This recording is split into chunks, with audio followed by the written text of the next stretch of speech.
nuestro hospital. Estas son mis declaraciones de interés.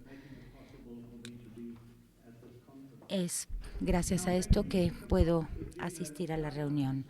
Cuando hablamos de las guías GINA, como médicos por lo general pensamos en la tabla de tratamiento. Esta es la tabla de tratamiento de la terapia de 2014.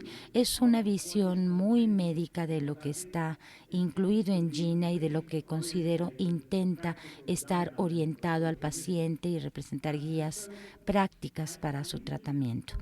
Necesito señalar el gran impacto que estas guías globales como GINA han tenido en la mortalidad provocada por el asma. Este es el reporte, el informe de la Global Asthma Network.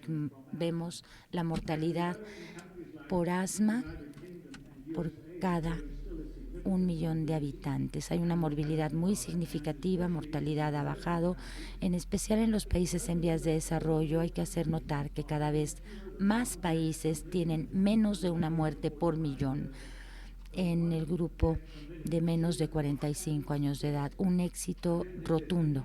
Me parece que no hay ninguna otra enfermedad que pueda jactarse de haber prácticamente eliminado las muertes a causa de su enfermedad.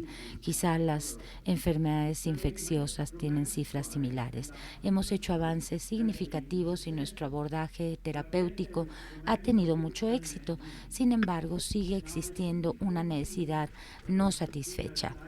En 2014, las guías de GINA tratan de tomar un abordaje más orientado al paciente, bastante sencillo. Por supuesto, el diagnóstico, el control de síntomas, la valoración del control de síntomas, los factores de riesgo y algo muy importante que son los puntos orientados hacia el paciente, asegurarse de que la técnica de inhalación sea la correcta, de que los pacientes estén de acuerdo en tomar su tratamiento y tomar en cuenta sus preferencias, porque sus preferencias son determinantes básicos para el apego al tratamiento. Así que esta es la valoración clave inicial que necesita hacerse. Necesitamos tener el acuerdo del paciente. No solo deben tomar sus medicamentos, sino entender por qué deben tomarlos. Tenemos también la visión de que estamos tratando factores de riesgo modificables, de que hay que hacer una revisión periódica, y esta revisión incluye síntomas, exacerbaciones, efectos secundarios, satisfacción del paciente y de vez en cuando la función pulmonar. Pero lo más importante está aquí abajo, donde nos dice que necesitamos establecer una sociedad con el paciente, establecer metas en conjunto, tener buenas habilidades de comunicación y asegurarnos de que las preferencias personales sean tomadas en consideración. También que el paciente esté educado. ¿A qué nos referimos? La gente a veces nos escucha pero no nos entiende. Lo que le decimos como doctores no encaja con su concepto de su propio organismo o de su enfermedad. Entonces, el educarlos es una parte importante en el manejo de las patologías crónicas, no solo asma, sino hipertensión, diabetes y EPOC. Entonces hay puntos de inicio fundamentales para un buen manejo del asma. ¿Cómo evaluamos entonces todos estos factores? Tenemos que ver cuál es el control cotidiano de los síntomas del asma, tiene que estar bien controlada. Tenemos que saber qué pasa en la mañana, en la noche, cuál es el uso de betagonistas, cuál es la limitación en sus actividades. Y hay otro aspecto en el informe de 2014 que es el valorar los desenlaces deficientes en los factores de riesgo de asma. Ahora reconocemos que las exacerbaciones no solo son una incomodidad o un inconveniente en la vida de un paciente asmático, sino que son factores de progresión que tienen mucho que ver en la progresión del asma hacia un nivel más serio, más grave, hasta la pérdida de la función pulmonar. Así que la estrategia para el tratamiento del asma se apoya en un control actual, considerando los criterios que ya mencioné para reducir el riesgo futuro de exacerbaciones, empeoramiento de la función pulmonar y eventos adversos debido al efecto del tratamiento. pero necesito hacer énfasis en que esta es la agenda del doctor. Es una visión muy médica de lo que el paciente desea, pero lo que el paciente quiere pues es una vida normal, libre de incomodidades, de inconvenientes provocados por el asma. Entonces, parte de la valoración de estos deficientes desenlaces en cuanto a factores de riesgo tienen que ver con las exacerbaciones. Vamos a ver que las tablas GINA nos muestran los factores de riesgo. Por ejemplo, alguna vez se le ha intubado debido al asma, tiene síntomas de asma fuera de control, ha habido alguna exacerbación en los últimos 12 meses, hay un bajo BF1, cuál es la técnica de inhalación que está utilizando, y también hay otros factores de riesgo que pueden ustedes leer aquí en esta diapositiva y que son todos partes de la valoración global del asma. Vamos a ver algunas estrategias terapéuticas que hay de nuevo dentro de nuestras guías GINA. El abordaje tradicional, el tratamiento preferido es esteroides inhalados en dosis bajas, dosis moderadas o bajas de lava, en el etapa 3 y de mediana a alta en la etapa 4, también esteroides, corticosteroides inhalados con lava, formoterol, por ejemplo, porque tiene un inicio de acción bastante eficaz, que es tan bueno como el salbutamol o cualquier otro beta agonista de corta acción. Quiero mencionar algunos puntos sobre la terapia. Estamos hablando de las distintas etapas y hay cuestiones que los médicos tienden a olvidar. Las etapas no son iguales. En las nuevas guías estamos describiendo la etapa 2 como una etapa muy grande porque casi todos los pacientes se pueden manejar con éxito en esta. Se puede ir aumentando el control a medida que la enfermedad va avanzando. El tratamiento precoz, cualquier tipo de tratamiento tiene un efecto tope. Se puede lograr hasta cierto punto, pero no más. Y no siempre es útil incrementar la dosis de corticosteroides inhalados si el paciente no está respondiendo. A veces tenemos que cambiar la estrategia o introducir un segundo tratamiento. Las etapas o pasos no tienen la misma amplitud ni tienen la misma eficacia y les voy a mostrar algunas comparaciones. Y la eficacia puede diferir con base en los objetivos clínicos, como les voy a mostrar. Hay algunos mejores en el control de síntomas y otros mejores en el control de las exacerbaciones o prevención de las mismas. Y cada tratamiento tiene distintos niveles de eficacia y de efectividad. Es decir, que se ha trabajado en algunos fenotipos específicos que tienen que ver con la seguridad, puede ser una barrera para su uso. Por ejemplo, los corticosteroides inhalados tienen un perfil de seguridad muy malo, aunque son moderadamente efectivos. El costo hay que considerarlo y también la preferencia del paciente. Todas estas son barreras para mejorar el tratamiento. Vamos a ir profundizando en cada punto a medida que avancemos. Estamos viendo aquí los efectos diferenciales del ABA y de corticosteroides inhalados en el control del asma y las exacerbaciones. Este es el estudio FACET que se llevó a cabo hace muchos años, en 1997, y del lado izquierdo tenemos la prevención de exacerbaciones o los índices de exacerbaciones.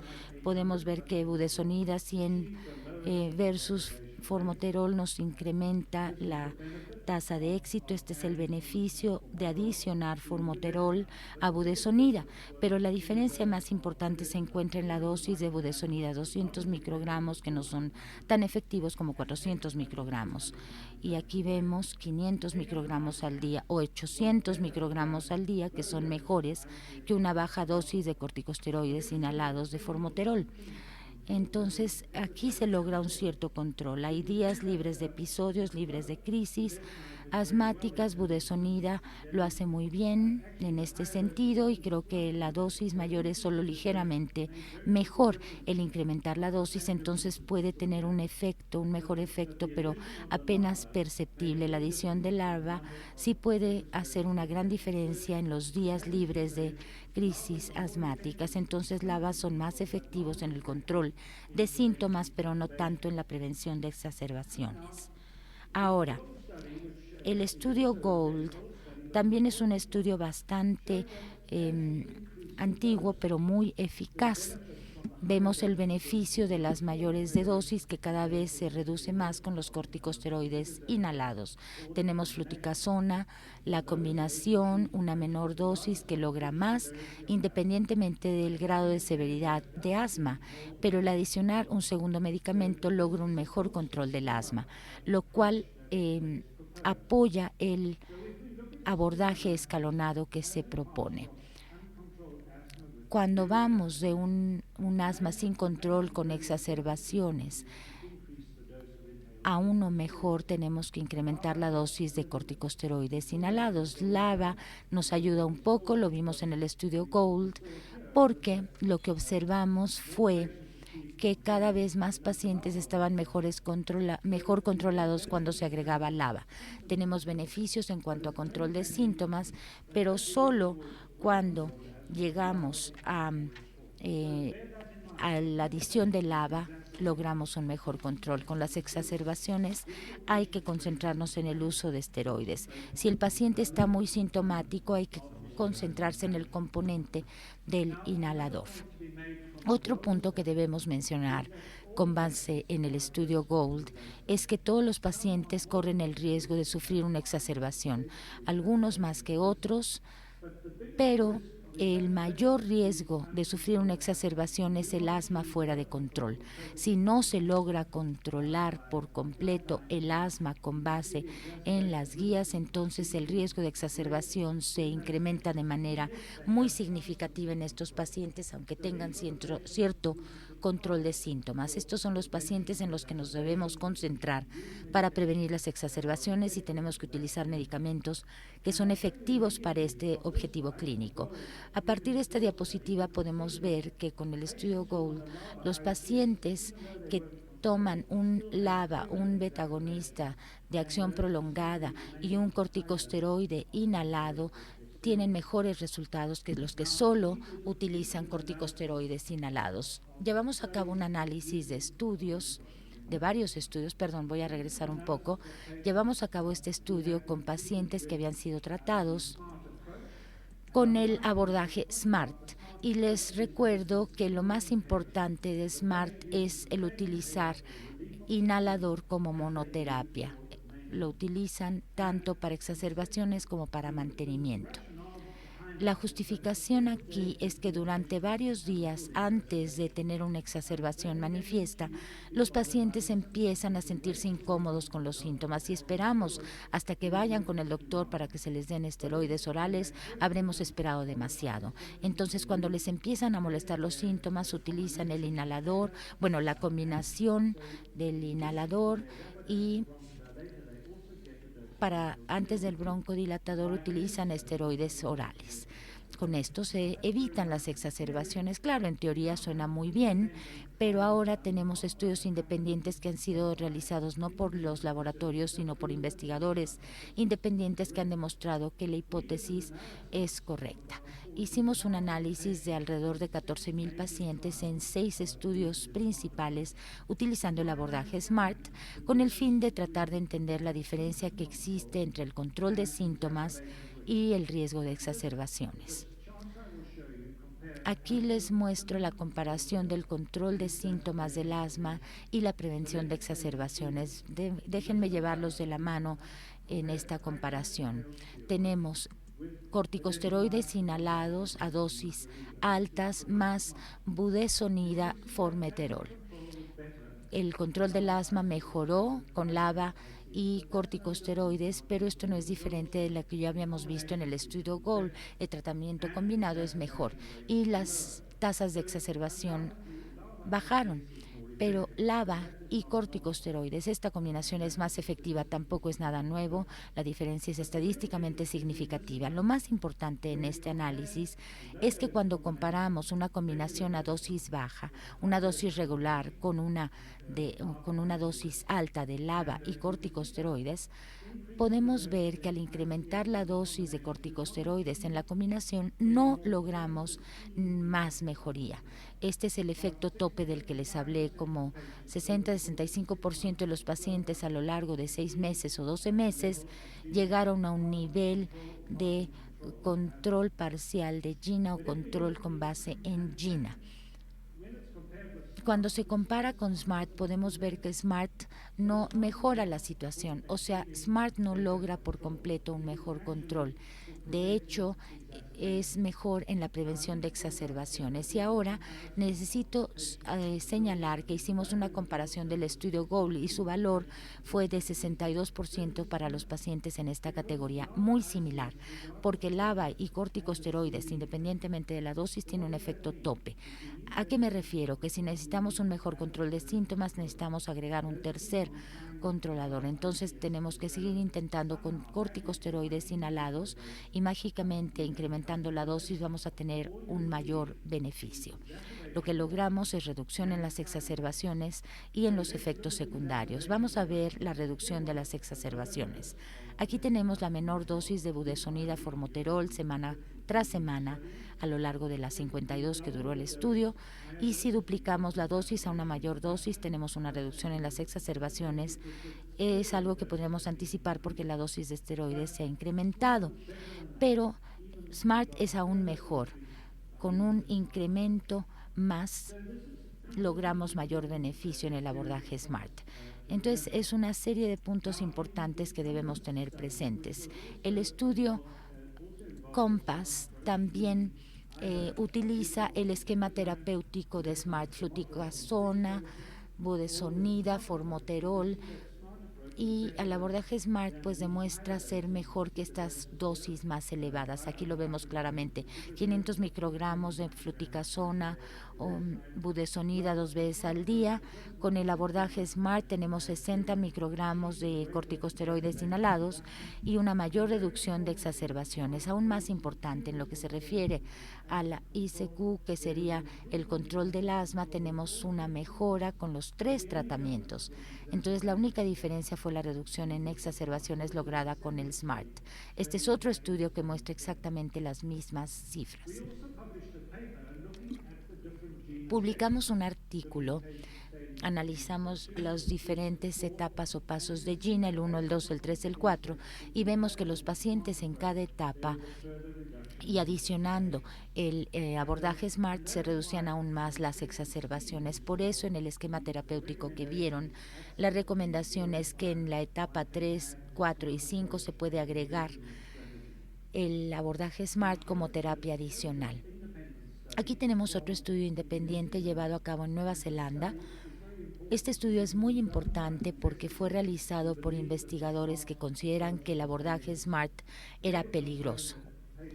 Les preocupaba que los pacientes estuvieran tomando más del salbutamol necesario o del formoterol budesonida necesario y que entonces correrían un riesgo aún mayor e incluso podrían morir. Y pues se sorprendieron porque obtuvieron la misma reducción en exacerbaciones con budesonida formoterol que en los estudios clínicos anteriores. De hecho, hubo un índice de exacerbaciones 40% menor en 6 meses, o sea que es tan eficaz en estos pacientes que fueron clasificados como en alto riesgo de exacerbaciones que en los otros, un tratamiento altamente eficaz. En otro estudio independiente llevado a cabo por el profesor Papi, que creo que también asiste a esta conferencia, el año pasado se utilizó betametasona con formoterol y pudieron reducir los índices de exacerbación mediante el abordaje SMART. Una vez más, una reducción del 40% en las exacerbaciones es lo que se logró, so que no hay duda alguna de que se trata de una estrategia terapéutica efectiva.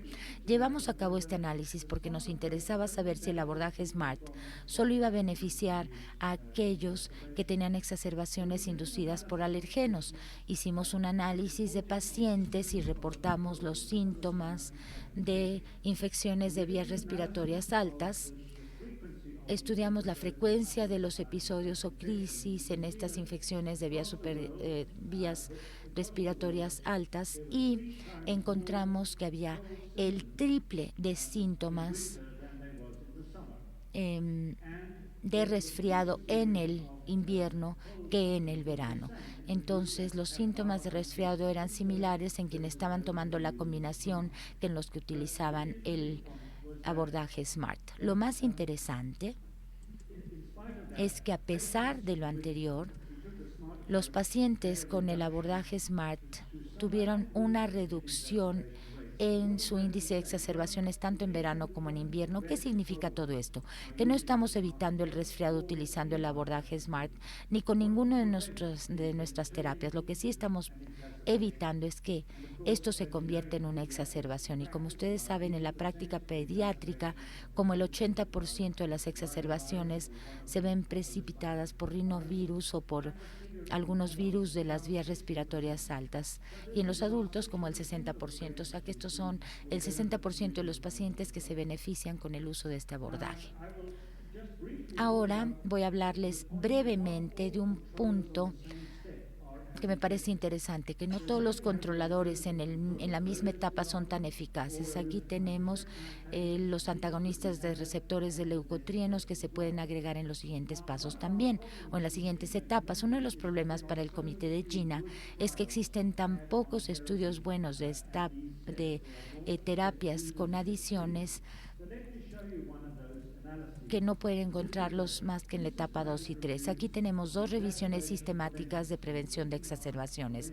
Estamos hablando de la prevención de exacerbaciones utilizando Montelukast o Safirlukast. Para Montelukast existen 20 estudios y aquí pueden ver que en el índice de momios, Montelukast como primer controlador es más eficaz que el placebo. Es por esto que aquí aparece como terapia de primera línea muy eficaz en la etapa 2. Es menos efectivo que corticosteroides inhalados y mucho menos que la combinación de LABA y corticosteroides en la prevención de exacerbaciones en adultos. No estamos hablando de población pediátrica, sino de adultos.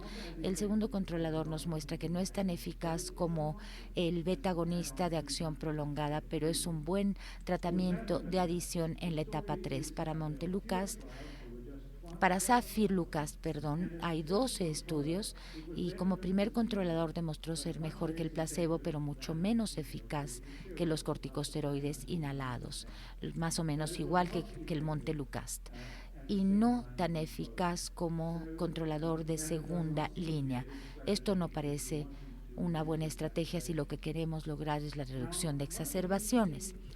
Uno de los hechos más interesantes que con frecuencia oímos mencionar es la importancia de los estudios que llamamos de la vida real. En un estudio aleatorizado y controlado vemos que un tratamiento puede funcionar, pero uno de la vida real nos dice si sí funciona cuando lo utilizamos en la comunidad. Recientemente publicamos este artículo sobre lo que llamamos la ecología de la atención médica y la estructura para la definición de los estudios. Cuando llevamos a cabo un estudio controlado y aleatorizado, nuestra población es muy, muy limpia, o sea, nos aseguramos de que no sean fumadores, de que no tengan asma, los seleccionamos muy cuidadosamente y después los tratamos con un protocolo muy, muy estricto, pero lo que ocurre en la realidad es que que puede pasar cualquier cosa. La población es muy amplia. En el estudio incluimos pacientes con asma, pero bien controlados. No sin asma. En nuestra unidad hemos hecho estudios aleatorizados, hemos controlado ciertas características, pero no otras, y esto a veces se apoya en un diseño clásico. Les comento esto porque es algo que van a encontrar frecuentemente en la literatura sobre el asma. Este es un estudio de la vida real llevado a cabo por David Price del Reino Unido, que compara Montelukast con bajas dosis de corticosteroides inhalados como terapia de primera línea. El objetivo clínico primario es más o menos el mismo que para la calidad de vida y para el control de asma y el flujo pico. Técnicamente, sin embargo, el objetivo clínico no se alcanzó, o sea, no hubo equivalencia entre ambas terapias como controladores de primera línea. También les quiero mostrar uno de los riesgos de los estudios de la vida real, porque lo que puede ocurrir en la vida real es que los doctores pueden tratar a los pacientes, aleatorizarlos a un tratamiento y no al otro, pero si el paciente necesita un cambio en el tratamiento, pues se le puede modificar. O sea, en un estudio el efecto de cruzamiento es muy importante. Aquí tenemos un cruzamiento en el estudio. Quienes están recibiendo antagonistas de receptores de leucotrienos tuvieron que recibir una dosis mayor, también cruzarse a corticosteroides inhalados, y algunos cuantos pacientes, de hecho 4, se cruzaron a los antagonistas del receptor de leucotrienos y vieron una mejora en sus síntomas cuando se agregó LABA o betagonistas de acción prolongada. Vemos aquí las cifras, se pasa a tratamientos más fuertes para lograr un mayor control. O sea, esta observación me parece muy importante. ¿Qué podemos decir de la teofilina? Hay muy poca evidencia del uso de teofilina en el tratamiento de asma crónica. No sé qué pasa en México, pero se utiliza ampliamente por la conveniencia de tratarse de un medicamento oral. Pero aquí resumo que solo hay 8 estudios que se refieran a la eficacia de la teofilina. Y los estudios son muy deficientes, no son de la misma calidad que los otros que ya les mostré. Sí nos sugieren que existe una cierta reducción en las exacerbaciones, que los pacientes pierden el control si se les suspende el tratamiento y que van a mejorar el control si se les agrega un corticosteroide inhalado. Esto aparece en las guías, pero hay que entender que la evidencia en la que se basa no es tan buena. ¿Qué decir de las nuevas opciones terapéuticas para las etapas 3 a las 5? No tengo tiempo de entrar en mucho detalle aquí, solo quiero mencionar 2 cosas. La adición tan sorprendente en las guías de GINA de 2015 es la de los antagonistas muscarínicos o anticolinérgicos. Nos damos cuenta que los receptores muscarínicos son más eficaces en las vías aéreas proximales y los otros en las distantes. Entonces hay un potencial de utilizarlos en combinación, o sea, ya sea en conjunto o como medicamentos alternativos. En este estudio TALC de hace algunos años se hizo una comparación directa entre la adición de tiotropio, LAMA o salbuterol o duplicar la dosis de betametasona, y podemos ver que varios de los objetivos clínicos primarios mejoraba si se agregaba LAMA o corticosteroide inhalado. Vemos que pasa en el FEB matutino, en el BEF, en el valle BEF y en el control del asma. Vemos que pasa en el flujo expiratorio pico matutino. Entonces vemos cuánta gente se pudo beneficiar del tiotropio o del salbuterol, y vemos salmeterol, y varios pacientes tuvieron la misma respuesta. Cierta proporción de pacientes que obtuvieron beneficios del salmeterol y del tiotropio aparecen aquí, lo cual nos da una opción más si el paciente no responde al primer tratamiento. Tenemos la opción de intentar con el segundo. Esto es en cuanto al objetivo clínico. Ahora que hablamos de los días con asma controlada, el patrón es exactamente el mismo. Hay otro fármaco que le podemos agregar en la etapa 3 y que ha sido aprobado en ciertos países ya. Este es un estudio muy reciente, publicado apenas este año, que analiza el asma de nivel moderado. Se le agrega tiotropio a un corticosteroide y se compara con salmeterol. Y podemos ver que el efecto en el BEF1 es idéntico a lo largo de 6 meses con cualquiera de los 2 tratamientos, o sea que es una situación de I u O, dependiendo de la situación. Y vemos la respuesta de ACQ7, el control del asma, y el índice de momios de mejora con tiotropio después de 2 días o salmeterol. Los resultados son los mismos. 66% de los pacientes respondieron.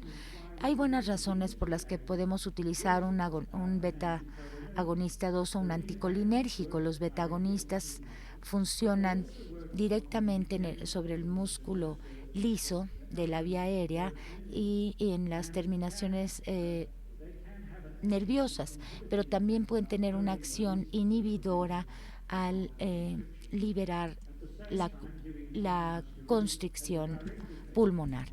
Y esto tiene la broncoconstricción, perdón. Y aquí tenemos también una opresión y una broncodilatación. Tenemos estudios en los que se hace la combinación y se logra un muy buen efecto. Ahora, el último punto que quiero mencionar es el asma leve. Vamos a ver distintos abordajes para el tratamiento de asma leve. ¿Hay mejores tratamientos para el asma leve? Bueno, pues actualmente hay 4 terapias distintas que aparecen en las guías GINA de 2014 para este grado severo. Podemos utilizar SABA o un antagonista del receptor de leucotrieno o una combinación a dosis bajas, lo cual también resulta más costoso, pero no hay mejoramiento entre esto y si comparamos esto con corticosteroides inhalados como monoterapia. Y hay maneras de utilizar también corticosteroides intermitentes o la combinación de LABA y corticosteroides a dosis bajas. Entonces, ¿cómo le hacemos? Utilizamos esta combinación para la etapa 1 y 2.